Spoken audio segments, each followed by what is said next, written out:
ไงครับพี่น้องอยู่เมืองไทยมาก็10 ปีป้าเนาะแล้วตื่นหันพึ่งย่อห้องใน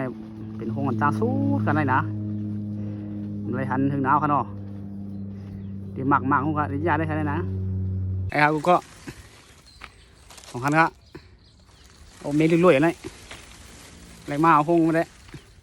10 ปีไปเลยกินห้องกันตั้งสุดเลยเรียบมากกว่า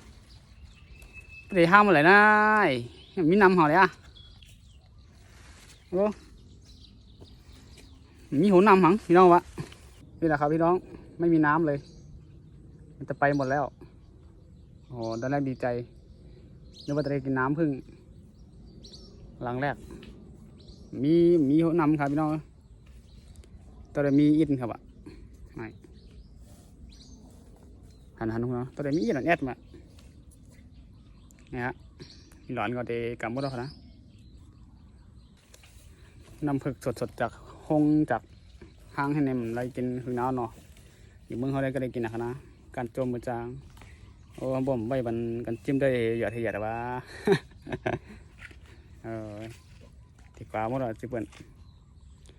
นะครับพี่น้องของเพิ่งดีใจค่อยกำได้กินน้ำ